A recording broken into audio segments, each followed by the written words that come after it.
Orange vous présente e-Africa saison 3, le podcast des talents africains réalisé par Dana Sayag.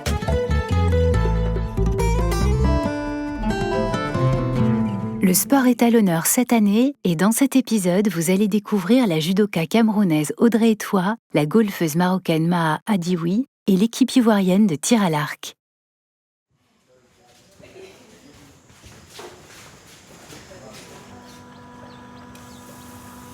Je m'appelle Audrey Etoua et je fais le judo.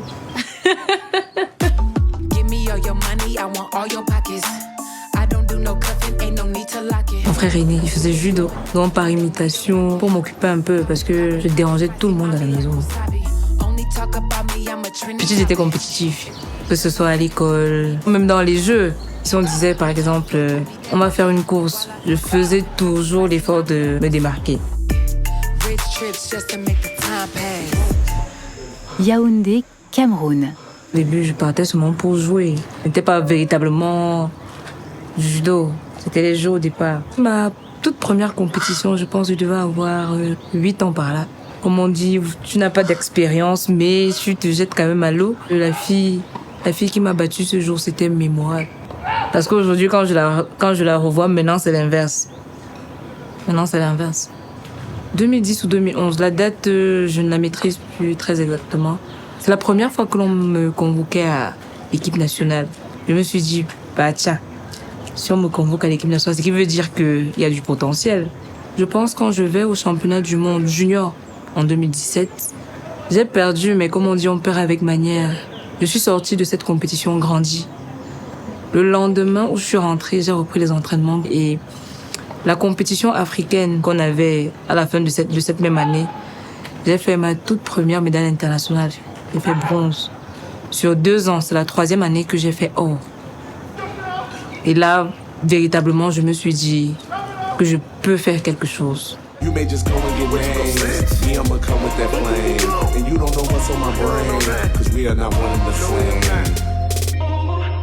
aime bien faire Moroté et au gaucher, comme elle a l'habitude de faire. Même en compétition, ce sont ses techniques phares. Donc, elle a l'habitude de gagner avec. Bon, l'une de mes techniques phares, c'est Moroté. Je vais saisir mon partenaire, prendre son revers et par la suite, prendre sa manche. Maintenant, pour faire Moroté, la manche, je vais l'ouvrir et avancer ma jambe droite. Donc, je vais là, j'ouvre. Ensuite, ma main sur le revers, mon coude va aller dans le creux de son coude. Et je vais ramener la deuxième jambe et fléchir pour jeter. La deuxième technique, c'est au gauchi, c'est un mouvement de hanche. Parce que tout à l'heure, c'était un mouvement d'épaule. Maintenant, c'est un mouvement de hanche. En fait, à judo, on ne dit pas tomber, chuter. Donc, j'ai appris à chuter depuis tout petit. Donc, je suis déjà habitué.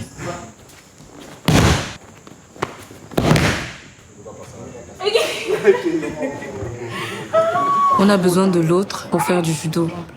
En tant qu'enseignant, en histoire, géographie, éducation civique, on a devant nous plusieurs enfants. Et chacun d'entre eux a sa manière de concevoir les choses. Chacun a son comportement. Maintenant, il faut savoir gérer tous ces comportements-là. Parce que si je m'affole, je ne pourrais pas gérer. Je vais me mêler à la masse. Or, le judo t'apprend d'abord à être calme. Alain Kingé, entraîneur. Le judo, déjà, c'est un sport de combat qui vient du Japon. Le terme judo, ça veut dire la voie de la souplesse. Et en anglais, c'est the gentle way, donc la voie des gentlemen. Tiens, fort, c'est bon? Regardez. J'ai pas besoin de faire la force.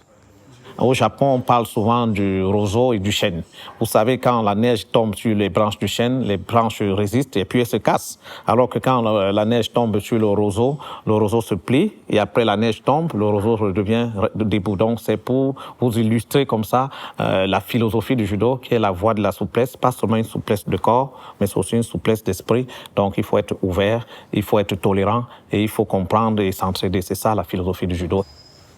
Je me souviens une fois en plein cours, il y a un de mes élèves qui m'a demandé « Madame, comment est-ce que vous faites pour être à la fois sportive et, je dirais, entretenir votre féminité ?» Parce qu'on sait que généralement, les gens se disent que le judo, c'est essentiellement, uniquement pour les garçons. Je leur ai dit tout simplement qu'on fait la part des choses. Je suis athlète quand il le faut, je suis femme quand il le faut. Non.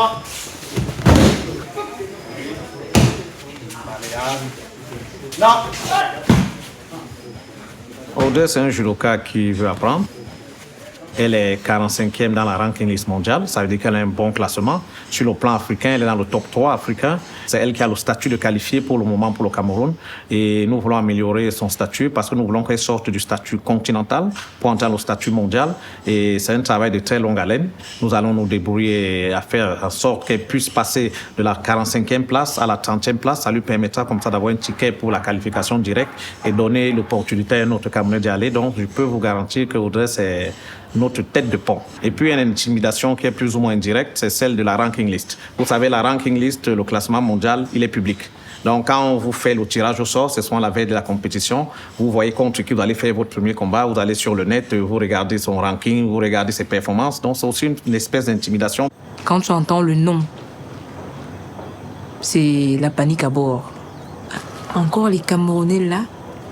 Parce qu'on est réputé comme étant des personnes assez fortes, assez physiques. Ah ça, que mince. Audrey, quel pays Cameroun? Aïe, il y a du travail. Mes points forts, il y a ma vitesse d'exécution de mes mouvements. Je suis explosive. Et je dirais ma force physique aussi. Il y a la rapidité, il y a la vitesse et il y a la hargne. Elle a envie de gagner. Donc, c'est une qualité première. Maintenant, il y a quelques lacunes qu'il faut arranger, il y a quelques réglages qu'il faut faire. Vous savez, aucune œuvre humaine n'est parfaite. Le point qu'il faut véritablement améliorer, c'est mental.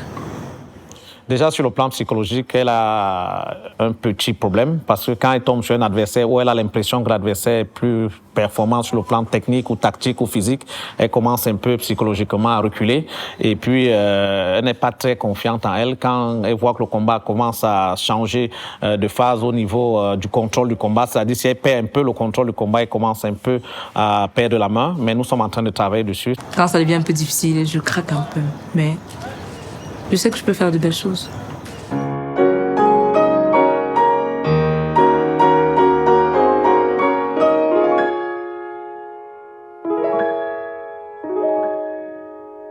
En judo, on a 4 minutes pour s'exprimer. Oh, on a eu de nombreuses années, de nombreux mois, de nombreuses semaines et de nombreuses heures pour se préparer. Maintenant, en 4 minutes, il faut faire le résumé de ces nombreuses heures d'entraînement. La compétition n'est pas difficile si on a accepté souffrir à l'entraînement. J'ai beaucoup d'amour pour cette discipline. Beaucoup. Beaucoup. L'essentiel n'est plus de participer. On veut gagner des médailles.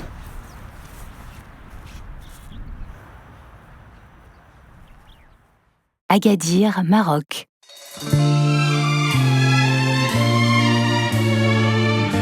Maha Adioui, professionnelle de golf sur le Ladies European Tour. J'ai participé aussi à 2 Jeux Olympiques, Rio et Tokyo.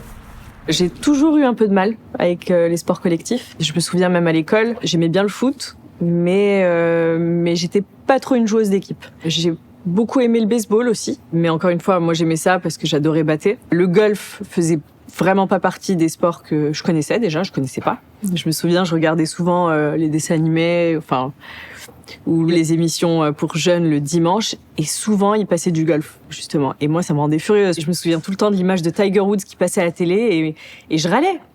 Je changeais de chaîne.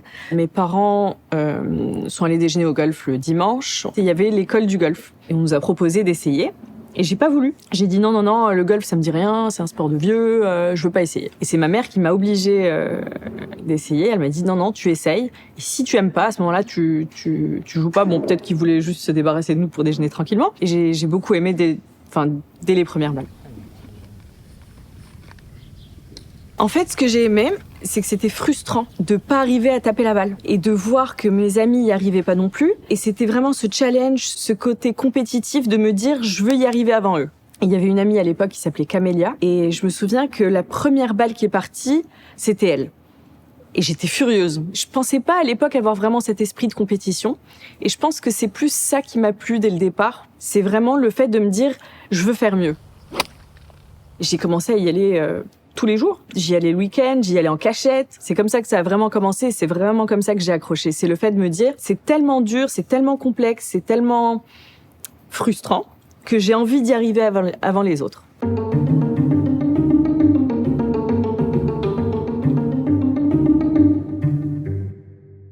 On avait la chance au Maroc d'avoir la Coupe La Mariam. C'était un tournoi exhibition, donc il y avait parmi les meilleures joueuses européennes qui venaient jouer.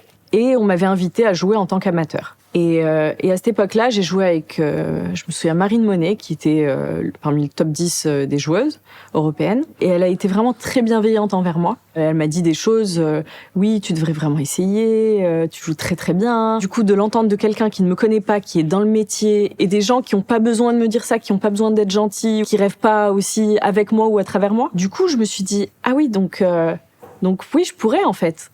Donc là, j'ai commencé à être beaucoup plus sérieuse. Je m'entraînais. Mes parents étaient obligés de me confisquer mes clubs parce que je m'entraînais jusqu'à avoir des cloques, jusqu'à saigner des mains. Donc j'ai joué en équipe nationale, j'ai fait pas mal de tournois à l'âge de 16 ans. Et je me suis dit, en fait, j'ai envie de changer d'environnement, de l'environnement golfique que je connais. Et c'est là que j'ai eu l'idée des États-Unis. Pendant 2 ans, j'ai pas arrêté de contacter les universités. J'envoyais des mails, j'arrêtais pas. Et j'ai rien dit à mes parents. Jusqu'à ce que j'ai 3 offres de bourse pour l'université. Je vais aux États-Unis, je fais tout le cursus universitaire. Et avant de partir des États-Unis, on me propose de travailler pour le département de statistique de l'université. Et je refuse. Et je rentre. Et là, je décide de passer pro, donc en 2011. À l'époque, donc ma première année, j'ai joué sur le Let Access, qui est la 2e division du circuit européen sur lequel j'évolue aujourd'hui. 1 an et demi à galérer. Ça te coûte beaucoup d'argent, ou tu en gagnes quasiment pas. Et en décembre 2012, les cartes d'accès mondiales pour le Ladies European Tour se jouaient à Marrakech, chez moi. Et du coup, ma mère m'a dit, écoute, là, si aux cartes, t'y arrives pas, c'est fini. Tu vas trouver un travail et on arrête tout ça. Et je me suis dit, ça y est, that's it, last chance. Je m'en souviens comme si c'était hier, c'était green du 18. Je rentre le putt et là, je sais que j'ai eu ma carte. Et donc, je suis la première arabe, la première marocaine, homme-femme confondus, à avoir la carte de jeu sur le circuit européen. Et je me souviens de ma sœur en pleurs qui arrive, qui pleurait, qui me dit « Mais t'es pas contente ?» Et c'est dingue, parce que j'ai répondu « Non, mais... Enfin oui, je suis contente, mais là, c'est que le début. Maintenant, faut jouer !»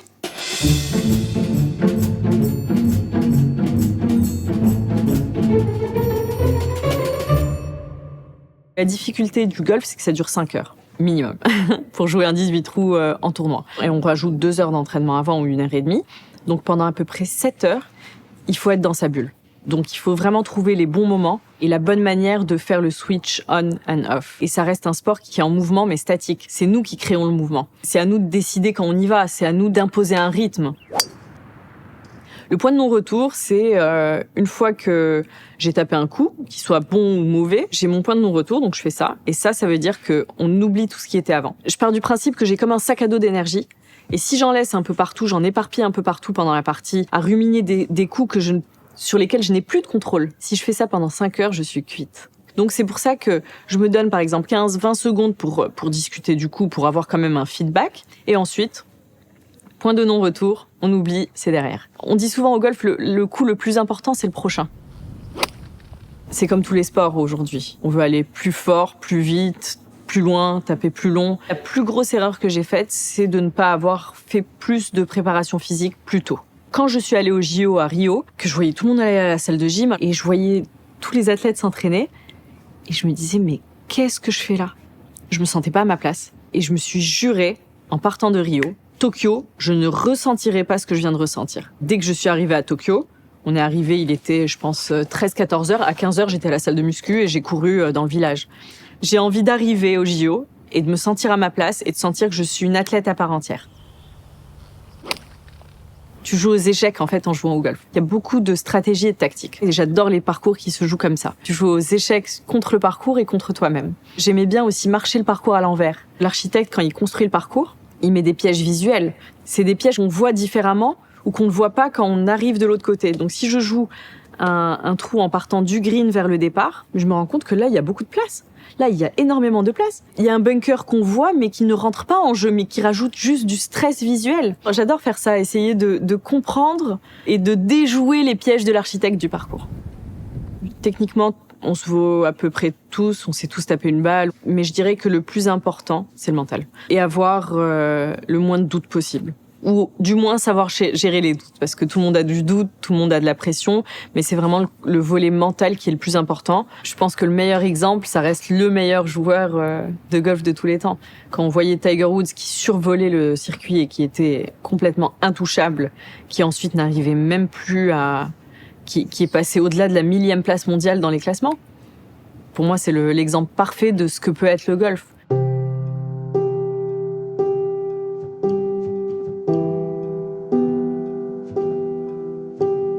On m'en parle très souvent. Tu es la première arabe, tu es la première marocaine à avoir été sur le circuit, à avoir tes cartes d'accès. Et au final, ça me parle, oui, bien sûr, et j'en suis fière et contente.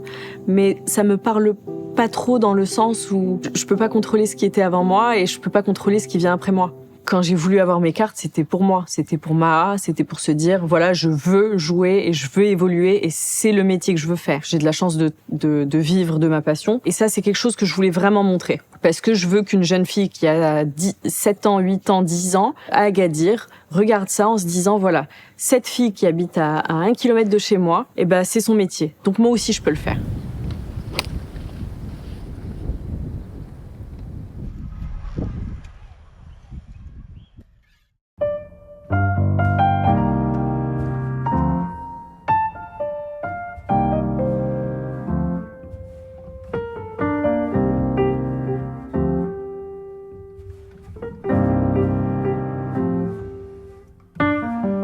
Je me nomme Diombo Esme Anne Marcel, j'ai 19 ans et je suis championne d'Afrique de tir à l'arc.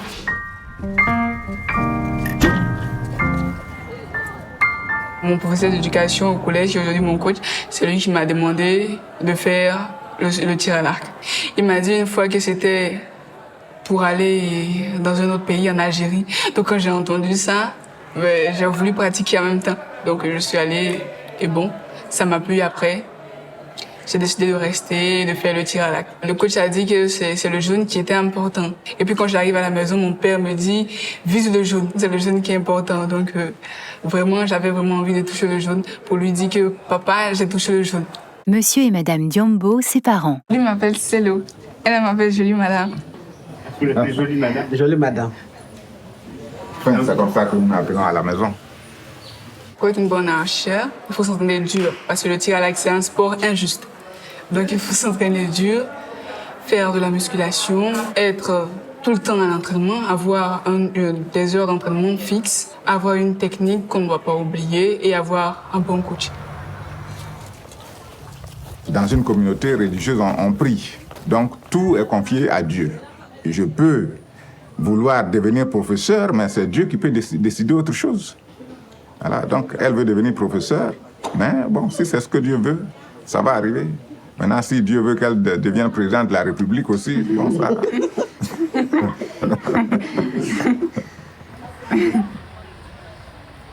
Oui, je prie avant une compétition et puis je prie pendant la compétition.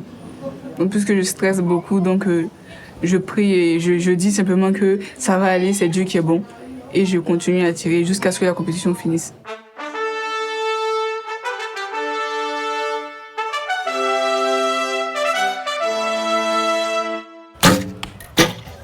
Je me souviens de ma première compétition internationale. C'était en Algérie, aux Jeux africains de la jeunesse.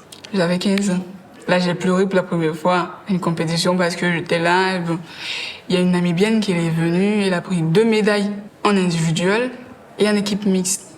Alors que moi, j'avais pas de médaille. Donc je pleurais, je me suis dit comment elle peut venir à une compétition et prendre 2 médailles alors que moi, j'ai pas de médaille. Après l'Algérie, nous sommes allés en Guinée.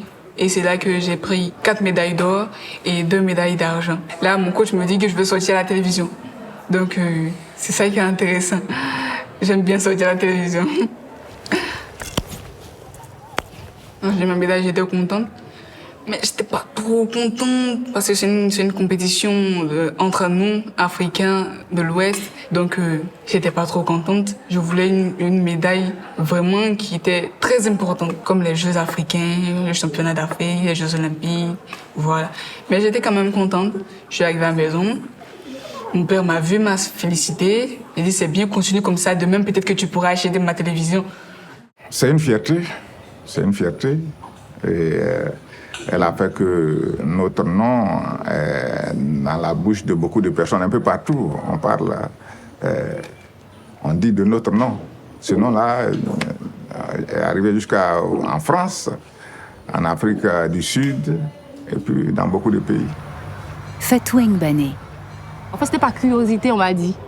C'était par curiosité. Je revenais de l'école et j'ai vu des personnes en train de tirer. J'ai dit, bon, ça existe. Et j'ai eu envie d'essayer. L'amour du sport est passé à partir de là. C'était une sensation unique quand même parce que tu ne connais pas un sport, tu apprends. Mais après, j'ai aimé voir des chiffres qu'il fallait atteindre sur une cible et tout ça. Et puis, c'était fascinant quand même. Donc, j'ai dit, mais pourquoi pas? C'était là ma place en fait. C'était ce que je voulais faire depuis toujours, que je ne savais pas.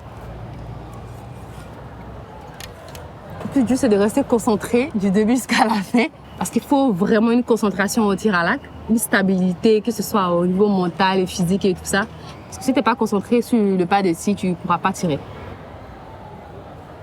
Je dirais que tout le monde a son procédé, à comment travailler sur sa concentration. Ça peut être peut-être en jouant à un jeu, ça peut être en se vidant l'esprit, en faisant du yoga, en chantant, en dansant, en écoutant la musique, en taquinant tout le monde.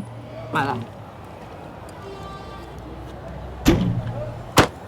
Du coupé décalé, du zouglou, ça dépend. Un peu de rap aussi par moment, mais voilà. Plus du coupé décalé. On est en Côte d'Ivoire, hein. On aime la musique, on aime l'ambiance. Ça nous permet de penser à autre chose que de penser à des trucs qui vont nous stresser en fait.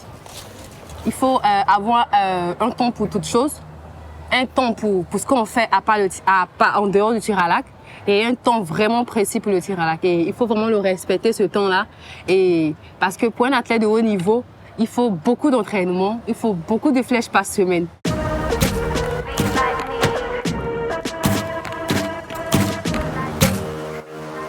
Il y a aussi le matériel. Si tu as un bon matériel, tu peux évoluer. Si j'ai un bon matériel en tout cas, je crois que les JO, c'est pour bientôt. Paris 2024, parce que c'est un rêve, c'est un souhait. On va vraiment donner tout ce qu'on a, n'est-ce pas? Souhait daté. Oui, on va vraiment travailler dur, se donner à fond, avoir tous les moyens qu'il faut pour vraiment participer à Paris 2024. Parce que là, c'est le best des best de la compétition. Un jour, j'aimerais bien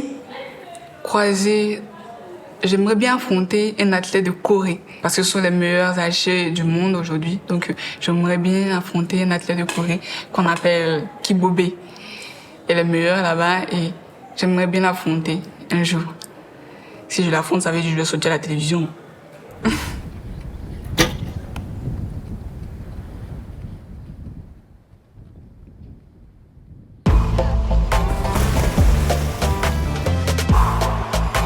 Orange vous a présenté Yafrika, le podcast des talents africains réalisé par Dana Sayag.